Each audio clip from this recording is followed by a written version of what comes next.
안녕하십니까. 뉴스를 보는 즐거운 경인배 전경만 기자입니다. 5월입니다. 어린이날도 있고 어버이날도 있고 스승의 날도 있는 5월. 어떤 분은 즐거우시고 어떤 분은 많이 괴로우실 겁니다. 이 아름다운 5월에 수원과 화성은 요즘 좀 많이 불쾌한 모양입니다. 전투비행장 이전 문제가 다시 뜨거워지고 있거든요. 수원에서 그 전투비행장 소음기 배상 문제가 다시 이렇게 쟁점으로 떠오르니까 전투비행장 언제 이전하느냐, 이 얘기 나온 지가 벌써 언제냐, 왜 앞으로 나아가지 못하느냐, 이런 얘기가 있습니다.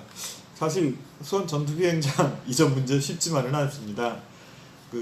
지난 2016년에 염태영 수원시장과 김진표 국회의원이 국방부에 건의서를 제출할 때만 하더라도 가능성이 있어 보였는데, 지금에 와서 몇 년이 지났는데 단 한 걸음도 앞으로 나가지 못한 건 화성 시민들의 반발이 워낙 크기도 하지만 여러 가지 좀 불합리한 문제점들이 많이 노출되고 있기 때문이기도 합니다. 국방부 입장에서는 수원시가 아닌 밤중에 비행장 건설 비용을 다 대겠다, 그러니까 횡재한 느낌이겠지만 앞으로 한 걸음도 나가지 못하는 건 국방부도 답답할 겁니다. 사실 이 전투비행장 수원 한복판에 있습니다. 수원이 인구가 지금 약 한 130만 조금 넘는 것 같습니다. 130만이 넘는 이 과밀 도시에 비행장이 있는 거 좀 옳지는 않죠. 많이 시끄럽고 또 인구 밀집 지역이다 보니까 여러 가지 좀 불편한 문제들이 많이 발생합니다. 특히 소음 문제는 아주 큰 군과 주민 간의 갈등을 일으키는 원인이 되고 있기도 합니다. 그렇다고 해서 이거를 어디로 옮기자, 이렇게 함부로 옮길 수 있는 사안은 아닌 것 같습니다. 대구 군공항 같은 경우는 의성에서 흔쾌히 받아들였죠. 받아들였다기보다는 거의 응모에 의성군이 하겠다고 한 것과 다름없습니다. 그 이유는 의성군의 민간 군공항이 민간 비행기랑 군용 전용 비행기가 같이 사용할 수 있는 것 들어오면 의성군 발전에 도움이 된다고 판단했을 겁니다, 아마. 그래서 아마 의성군은 흔쾌히 응했던 것 같고요. 또 국방부도 민간 공항이라는 인센티브를 줬습니다. 근데 화성시 같은 경우는 민간 공항이 들어와도 싫다, 지금 그러고 있거든요. 화성시에서는 민간 공항 그쪽으로 들어갈 일도 없지만 국방부는 그런 제한도 아직 하지 않았습니다. 그냥 군 전투비행장만 가겠다고 한 건데, 화성시는 만일이라도 민간 기가 이착륙할 수 있게 된다 하더라도 싫다고 합니다. 그 이유는 화홍지구라는 곳이 대단한 화성시의 관광 중심지입니다. 화홍지구 바로 앞에 궁평항로라는 도로가 있는데 한 10.8km 정도 직선도로입니다. 그 직선도로 바깥쪽으로는 바로 해안가입니다. 그 해안가는 화성시의 최대 관광지입니다. 한 해 화성시를 찾는 관광객이 아직 개량화되지는 않았지만 수도권에서 사시는 분들은 1년에 한두 번씩은 다 가보는 그런 갯벌이 있는 편안한 곳이고요. 그 갯벌, 그러니까 궁평항이라든가 매양리에서 이 갯벌에서 먹여 살리는 상업 인구가 한 5, 6만 정도 될 겁니다. 아마 세계문화유산 수원 화성이 먹여 살리는 분들이 아마 그 정도는 안 될 것 같습니다. 잘 돼야 한 1000집 정도 되지 않습니까? 근데 거기는 한 5, 6만 정도의 가게들을 갯벌과 바다가 먹여 살리고 있는 지역입니다. 그 지역에 전투비행장이 들어간다고 하니 화성시 입장에선 화들짝 놀랄 수밖에 없습니다. 또 문제는 화홍지구가 습지라는 건데, 습지 440만 평을 메워야 하거든요, 비행장이 들어가려면. 독자 여러분들, 습지 440만 평이 얼마나 큰지 잘 모르시죠? 습지 440만 평이면 분당 신도시만한 크기입니다. 분당 신도시만한 크기의 습지 440만 평을 매립한다는 건 결코 쉽게 판단할 일은 아닙니다. 습지가, 특히 서쪽에 있는 습지는 중국에서 불어오는 미세먼지를 막아주는 커튼 역할을 하고 있습니다. 전에는 우리나라에 논이 많아서, 이 논이 습지거든요.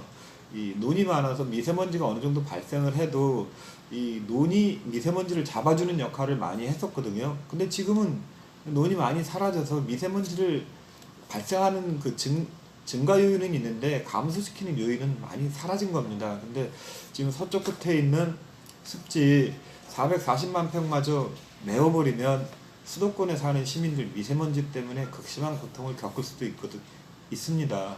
이 문제에 대해서는 좀 더 생각해 봐야 합니다.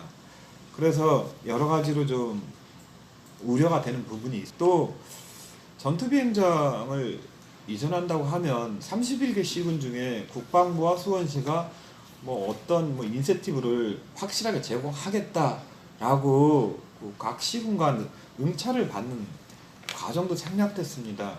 수원시에서는 지금 뭐 수원 전투비행장을 예비 이전 부지로 화웅지구가 발표가 나니까 우리가 5,700억을 뭐 주민사업에 투자하겠다라고는 했지만 화성시 입장에선 5,700억 뭐 화성시 경기도 31개 시군에서 제일 잘 사는 도시입니다.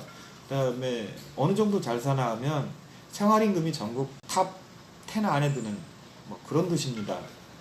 그런 도시고 뭐 경기도 뭐 시군 도시 경쟁력 1위인 도시가 5,700억 때문에 그걸 받겠습니까? 사실 그걸 가지고는 좀 어림턱도 없죠. 주려면 한 국방부와 화성시가 아마 2조 원대는 고려를 해봐야 되는 문제일 겁니다. 그리고 또 31개 시군 중에 평택시 같은 경우는 아마 응모하라고 하면 할 겁니다. 평택시는 현재 경기도 유일한 항구를 가지고 있는 국제항, 그러니까 평택항이 그 컨테이너를 실었다 내렸다 할 수 있는 항구거든요. 이 항구 옆에 지금 물동량이 넘치니까 민간이 이착륙을 겸한 군용 비행장을 건설해보는 방향도 괜찮습니다. 그 또 평택시 입장에선 단독적으로 또 컨벤션 센터도 지려고 하려는 계획도 가지고 있습니다. 워낙 외국 물동량도 많고 삼성도 들어와 있고 또 삼성 반도체도 거다가 지금 뭐 택지를 조성하고 있습니다.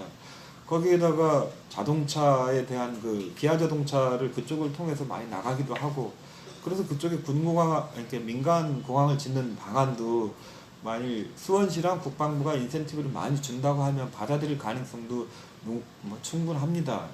또 안성시도 요즘 많이 뒤처져 있기 때문에 받을 수 있는 확률이 있습니다. 다만 인센티브를 어떻게 줄 것이냐의 문제가 그러나 가장 큰 주요 조건은 습지를 매립하지 않고 비행장을 건설할 수 있는 그런 조건을 가진 그 지역을 국방부와 수원시가 고려해봐야 된다는 점입니다. 뭐 이런 저런 뭐 방안이 있을 수 있지만 뭐 현재 있는 비행장을 폐쇄하자는 방안도 나오기는 하는데 그 국방부 입장, 수원시 입장, 화성시 입장 뭐 각자 입장은 다르겠지만 지금 몇 년 됐는데 단 한 걸음도 못 나갔다면 당사자들끼리 만나서 뭐 허심탄회하게 서로의 주장만 하지 말고 논의해보는 것도 중요하다고 생각합니다. 뭐 이런 문제로 공무원과 공무원 간의 갈등은 커져만 가고 민간인과 민간인 간의 갈등도 커져만 갑니다. 요즘처럼 저기 정치권도 시끄러운데 뭐 경기도의 한쪽 서쪽 끝에서 있는 도시들끼리 뭐 이런 문제로 치고받고 민간인들끼리 싸우고 이럴 필요는 없다고 봅니다. 논의가 좀 필요한 시점 아니겠습니까? 또 대한민국이 또 논의하면 또 잘 합니다. 그런 점에서 이 수원 전투비행장 문제는 다시 한번 관계자 여러분들께서 머리를 맞대보시는 게 어떨까 하고 제가 제안 드려봅니다. 경인부의 전경만 기자의 제안이었습니다. 감사합니다.